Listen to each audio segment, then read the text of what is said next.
is Shiva Eickermann, and I am going to be reading a heaven story. Now, if you don't know what a heaven story is, it is basically the story of a soul's journey through different incarnations and through the future. Today I will be reading the heaven story of MaRa's Eickermann. If you want your heaven story read, contact my father at cansantranto@gmail.com or his Facebook page. Awesome. Right. Let's begin.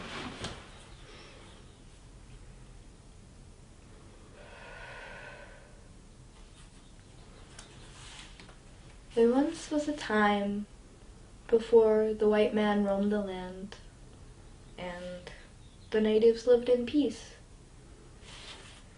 That there was a spirit, the spirit of the buffalo, who guided the natives and helped them when they worshipped her. This spirit was called the White Buffalo Woman,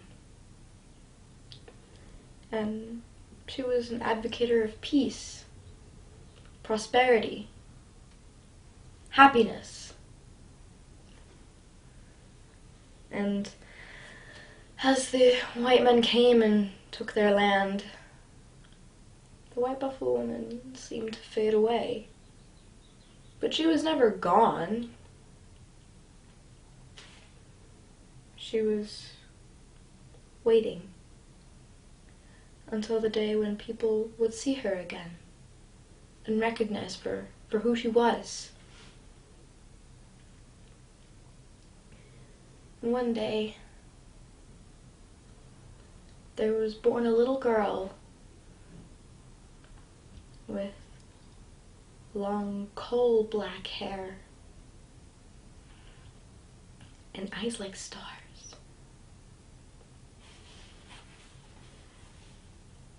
Her skin was like the rich earth beneath her feet. And everyone around her knew this was no ordinary girl. Wherever she went, animals followed her. And where she stepped, flowers grew. There was a magic in this little girl that no one had seen before. But the ancient spirits of the land, they knew who this girl really was. They knew she was the spirit that had seemed to disappear so long ago. They knew she was the White Buffalo Woman, and that she had come back to help her people in any way she could. And as this beautiful girl grew up, she did just that. She protected her land from other humans,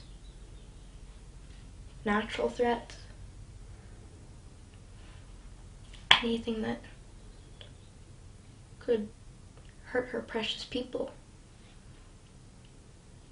But eventually she had to let go, as everything with a mortal body eventually does. And she drifted in the wind for a while, helping from the sidelines with dreams and hints and prophecies. And the gods came, and she lived among them in a time where there were so many who was unable to know all of them. And she was worshipped again by many names, but she was always herself. And then the time passed and humans changed once again, and so did she. Unlike the other gods who disappeared or moved on to different religions, she stayed with her people, or the closest bloodline to her people. And she loved them. No conditions, no exceptions. She just loved them. And Mother Nature saw her beautiful daughter so lonely and drifting. And she said, I shall send you someone, and he will love you with all of his heart. And you will not be lonely. And I shall send you a beautiful child who you can love. And she will never forget about you. Not once. And the white buffalo woman cried with joy as her mother kept her promise. And the white buffalo woman was born again as a woman named MaRa. And MaRa was sweet, very motherly, and she knew who she was. And as her mother had told her, she met a man, and she fell in love with him, and he in her. And it was an unconditional love. Even though they had complications and problems, as all lovers do, they never gave up on each other. Because deep down in themselves, they knew they were meant to be. No matter what happened, what other people said, their souls were bound. They were meant to love each other. And on a fateful day, they had a beautiful child with golden locks like fine thread and the bluest eyes anyone's ever seen. And the white buffalo woman's soul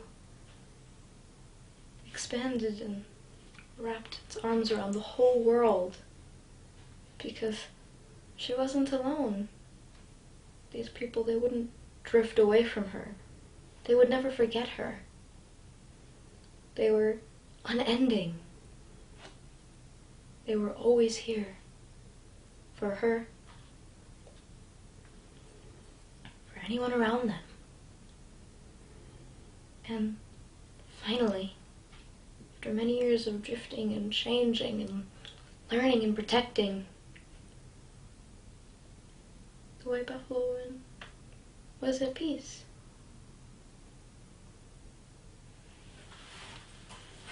Questions?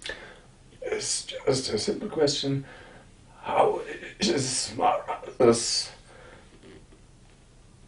heaven story going to unfold? What is going to be the next chapter of her heaven story? In the next chapter of her heaven story, MaRa is going to encounter the people whose souls are also those of the natives who forgot her, of the people who stopped worshipping her, and who let her spirit go again, and are the main reason that she never really had an anchor. And she's going to have to figure out, what am I going to do with these people? They've forgotten me. That would be my next question. How is she supposed to approach them? Well, I would say with love. Basically, her goal with these people is, remember me. Because they won't be people like normal people you see on the street. These people will be spiritual. And she will recognize them for who they are, and she will have to figure out, how will they remember me? How can I get my children back? I see. Okay, that's all the questions I have. Yeah. Thank you. That was MaRa's heaven story. Please remember to contact my father if you would like one.